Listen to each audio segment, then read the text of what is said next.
Class में बेटा आपका बहुत बहुत स्वागत है। आज का जो हमारा टॉपिक है वो ऑर्गेनिक केमिस्ट्री में सबसे मोस्ट इंपॉर्टेंट टॉपिक है, क्योंकि इस टॉपिक से मैं आपको आज 3 क्वेश्चन बताने वाला हूँ। इन 3 क्वेश्चन में से या तो तीनों आ सकते हैं या कोई एक जरूर आएगा। तो न्यूक्लिक अम्ल में सबसे पहले डीएनए के बारे में आपसे पूछा जाएगा। डीएनए का पूरा मॉडल यानी डीएनए का भी मैंने वीडियो बना दिया है, डिस्क्रिप्शन में पड़ा हुआ है, जाइए डीएनए का पूरा आप देख लीजिए।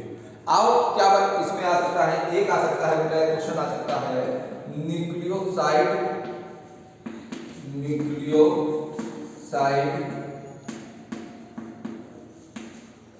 व न्यूक्लियोटाइड में अंतर आ सकता है या इसको अलग अलग भी पूछ सकता है। तो सबसे पहले आप लिख दीजिए न्यूक्लियोसाइड के बारे में। क्या लिखेंगे न्यूक्लियोसाइड? डीएनए के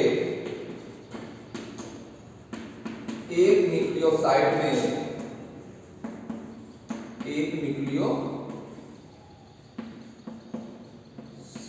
में क्या क्या होता है?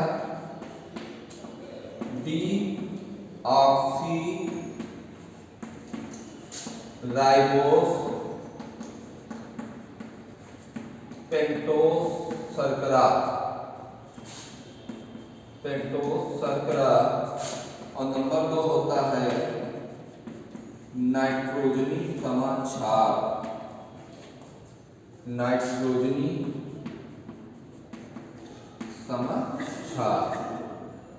डीएनए के अब देखिए इसमें क्या है, आपका फास्फोरिक अम्ल नहीं पाया जाता है। और यहां पर अगर न्यूक्लियोटाइड की बात कर लें तो डीएनए के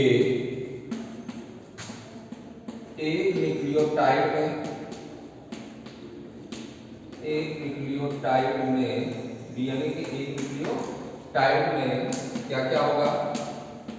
डीऑक्सी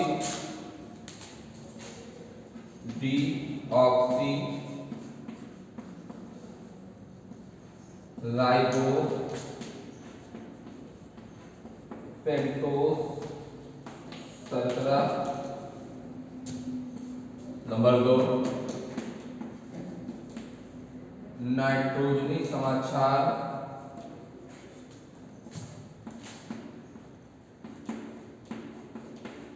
और साथ में क्या पाया जाता है? फास्फोरिक अम्ल।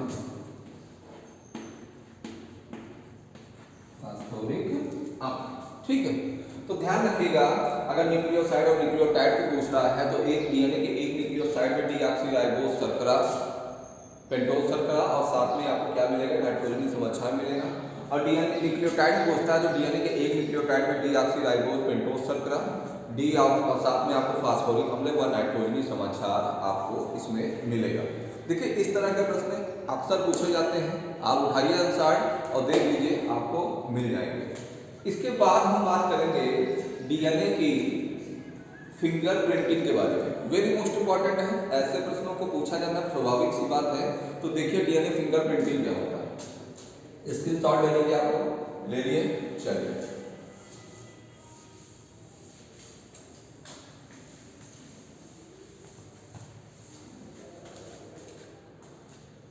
अब समझिए डीएनए फिंगरप्रिंटिंग।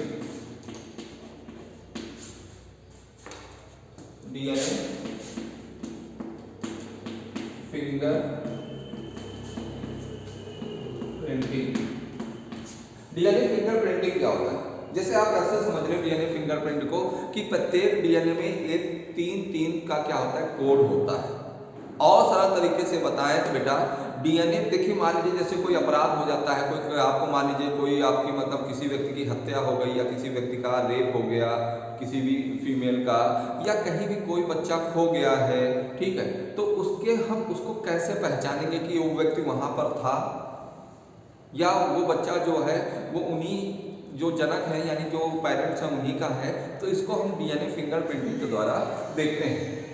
होता क्या है इसमें, क्या होता है कि जिस व्यक्ति को यानी मान लीजिए कोई मर्डर हो गया है तो वहां जहां पर जो डीएनए फिंगरप्रिंट लिए गए हैं और जिसके ऊपर शक होता है उस व्यक्ति का डीएनए लेकर दोनों के मैच कराए जाते हैं। अगर दोनों की मैचिंग जो डीएनए के प्रत्येक व्यक्ति में जो डीएनए का कोड होता है इस संसार में सबका अलग अलग होता है, और अगर दोनों के वहां पर पाए गए और आपका कोड यानी मेरा कोड सेम पाया गया तो हम वहां पर दोषी माने जाएंगे।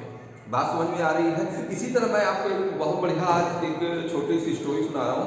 एनडी तिवारी थे उत्तराखंड के मुख्यमंत्री जी, वहां पर एक महिला ने उनको क्या कर दिया था, आरोप लगा दिया था कि ये इनका बेटा है। एनडी तिवारी ने क्या किया था, इसको नकार दिया था कि ये नहीं, ये मेरा बेटा नहीं है। तो वो सुप्रीम कोर्ट चली गई थी। सुप्रीम कोर्ट में आदेश दिया कि इनके डीएनए की और इनके बेटे के डीएनए की यानी एनडी तिवारी की और इनके बेटे की दोनों की डीएनए की जांच कराई जाए। अगर दोनों सेम पाए जाते तो इसका मतलब वो उनका बेटा है। जब जांच कराई गई तो एनडी तिवारी का डीएनए और उनके बेटे के डीएनए दोनों सेम थे, तो इससे यह सिद्ध हो गया था कि एनडी तिवारी की ही संतान है। फिर वहां पर आगे डीएनए फिंगरप्रिंट के द्वारा ये पहचाना गया। साथ ही साथ मान लीजिए वंशावली जो होती है बड़ी बड़ी कि ये हमारे पूर्वज थे, तो ये डीएनए के द्वारा ही होता है। कोई व्यक्ति बाढ़ या आपका किसी तरह से खो जाता है तो उस बच्चे का और क्या होता है, जैसे हमारा डीएनए फिंगरप्रिंट मैच कराया गया, दोनों का सेम है, तो वो ये देखा जाता है कि इनका ही बेटा है। ठीक है, तो ये किसके द्वारा संभव हो सका, डीएनए फिंगरप्रिंट के द्वारा। तो यहाँ डीएनए फिंगरप्रिंट में आप देख सकते हैं इसके उपयोगों को। किसी व्यक्ति की यानी कोई व्यक्ति अपराधी है उसका अपराध सिद्ध करने में, कोई व्यक्ति अपराधी नहीं है उसका दोष मुक्त सिद्ध करने में, कहीं रेप हो गया है तो उस व्यक्ति को दोष सिद्ध करने में, किसी बच्चे का मतलब पितृत्व जो है वंशावली चलती है 10-10 साल की, आपको ज्यादा से ज्यादा अपने 2 बाबाओं का नाम याद होगा, पीछे 10 जो पीढ़ियां निकल गई उनका नहीं याद होगा, तो ये पूरी वंशावली होती है। समझ गए कि ये राम के पूर्वज हैं, ये कृष्ण के पूर्वज हैं, ये इनके पूर्वज हैं। तो ये पूर्वज कैसे होती है, डीएनए के द्वारा होता है, ये डीएनए फिंगरप्रिंटिंग के द्वारा होता है, पूरी एक वंशावली बनती चली आती है। तो आपको आई होप डीएनए फिंगरप्रिंट भी अच्छी तरीके से समझ में आ गया होगा। जैसे बोला आप ऐसे ही नोट कर लीजिए। इसके बाद बात कर लें डीएनए के महत्व की। देखिए डीएनए का टॉपिक तो मैंने आपको डिस्क्रिप्शन में डाल दिया है। डीएनए का महत्व क्या है, डीएनए का महत्व, डीएनए का बेटा ये क्वेश्चन में क्या है कि डीएनए का महत्व लिखो। क्वेश्चन में क्या है, डीएनए का महत्व लिखो, डीएनए का महत्व लिखो। तो पहला बात क्या होगा, पहला बात होगा डीएनए के द्वारा आनुवांशिक लक्षण, आनुवांशिक लक्षण एक पीढ़ी से दूसरी पीढ़ी में, एक पीढ़ी से दूसरी पीढ़ी में जाते हैं। ठीक है, और दूसरा क्या हुआ, डीएनए क्या करता है, डीएनए से आरएनए का निर्माण होता है। डीएनए से ही किसका निर्माण होता है, आरएनए का निर्माण होता है, आरएनए का निर्माण होता है। और आरएनए क्या करता है, आरएनए प्रोटीन का संश्लेषण करता है। प्रोटीन का संश्लेषण यानी संश्लेषण का मतलब क्या है, निर्माण करता है। समझ में आ गया। तो ये 2 महत्व है, एक तो है डीएनए के द्वारा आनुवांशिक जो सूचनाएं होती है वो एक पीढ़ी से दूसरी पीढ़ी में जाती है, और इन सूचनाओं को ले जाने का काम कौन करता है, जीन करता है। जीन को आप ऐसे समझ लीजिए एक मोती की माला है जो आप पहने हुए हैं, पूरा गुणसूत्र है, और इस गुणसूत्र में जो ये मोती है ये क्या है, जीन है। ये जो मोती है ये क्या है, जीन है, और ये पूरा क्या है, गुणसूत्र है। ये जीन क्या करते हैं, एक पीढ़ी से दूसरी पीढ़ी में लक्षणों को क्या करते हैं, ले जाने का काम करते हैं। दूसरा है डीएनए से आरएनए का निर्माण होता है, ताकि आरएनए से डीएनए का निर्माण होता है, और आरएनए का मुख्य कार्य क्या होता है, प्रोटीन का निर्माण करना। इसमें भी कई पार्ट होते हैं, मैसेंजर आरएनए, ट्रांसफर आरएनए और लाइपोसोमल आरएनए, सबकी अपनी अपनी भूमिका होती है। तो आई होप आपको डीएनए का महत्व बहुत क्लियर हो गया होगा। तीसरा जो चौथा हमारा टॉपिक है यहाँ पर प्रश्न, वो है डीएनए और आरएनए के अंतर। ये 4 प्रश्नों में से आपको 101% मिलने वाला है, 101% आज मिलने वाला है, बिल्कुल समझ लीजिए। यहां पर ध्यान दीजिए, डीएनए और आरएनए के अंतर। क्वेश्चन क्या आएगा, डीएनए तथा आरएनए में अंतर। ठीक है, तो डीएनए आरएनए में अंतर, पहला अंतर आपको मैं बता दूं, इधर डाल लीजिए डीएनए और इधर डाल लीजिए आरएनए। पहला अंतर होगा जिसकी संरचना दो सूत्र होते हैं, यानी इसमें क्या होते हैं, ये दो सूत्र होते हैं, ये क्या होता है, द्विसूत्री होता है। लिख लेंगे डीएनए की संरचना कैसी होती है, द्विसूत्री होती है। कैसी होती है, द्विसूत्री होती है। कई लोग द्विकुंडलनी कहते हैं, वो भी सही है और ये भी। इसमें जो आरएनए होता है वो एक ऐसे सूत्र होता है, जो डीएनए जो आरएनए की संरचना है, आरएनए की संरचना एक सूत्री होती है, एक सूत्री होती है। आज न्यूक्लिक अम्ल का हम टॉपिक ही बिल्कुल क्लियर करके चलेंगे, ज्यादा लेंथी नहीं है। डीएनए में डीऑक्सीराइबोपेंटोज शर्करा पाई जाती है, या कहेंगे डीएनए में क्या होता है,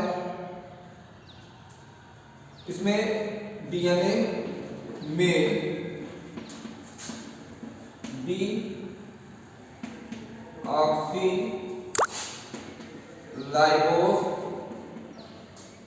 डीऑक्सीराइबो न्यूक्लिक अम्ल होता है, डीऑक्सीराइबो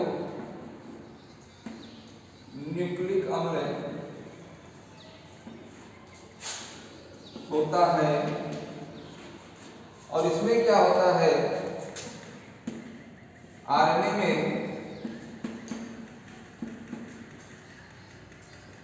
राइबोन्यूक्लिक अम्ल होता है,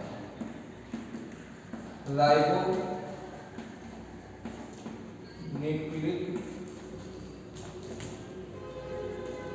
अम्ल होता है।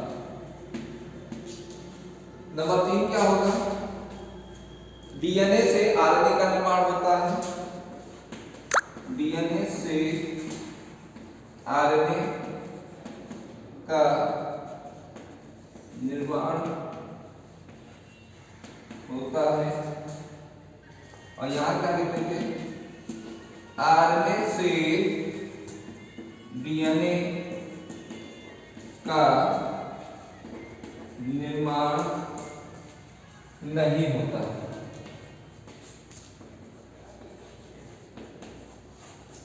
ठीक है, अगला क्या रहेगा,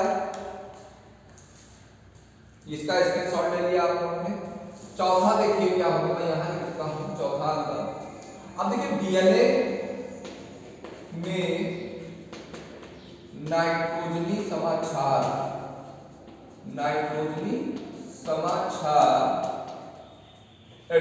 एडेनिन होता है,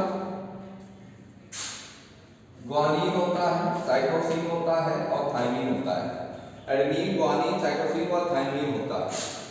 ठीक है, और आरएनए में क्या होता है, आरएनए में इसमें थाइमिन के स्थान पर यूरेसिल होता है, यूरेसिल होता है। ठीक है, ये 4 अंतर आपके लिए बहुत है। तो पहला मैंने बताया डीएनए की संरचना द्विसूत्री होती है, उसकी संरचना एक सूत्री होती है। डीएनए डीऑक्सीराइबोन्यूक्लिक अम्ल इसमें होता है, इसमें राइबोन्यूक्लिक अम्ल होता है। इसमें क्या होता है, डीएनए से आरएनए का निर्माण होता है, उसमें आरएनए से डीएनए का निर्माण नहीं होता है। और चौथा बताया डीएनए में नाइट्रोजनी समाचार एडेनिन, ग्वानिन, साइटोसिन व थाइमिन होता है। इसमें थाइमिन के स्थान पर क्या होता है, यूरेसिल होता है। तो आई होप ये 4 प्रश्न आपको तैयार हो जाएंगे। चारों प्रश्न आपके पेपर में हो सकता है पूछे जाए, इनमें से 2 या 1 तो 100% आएगा, चारों भी आ सकते हैं। तो आज के लिए इतना ही काफी है। अगर वीडियो को अच्छा लगा हो तो शेयर कर दिया करिए। बाकी जय हिंद, जय भारत, धन्यवाद।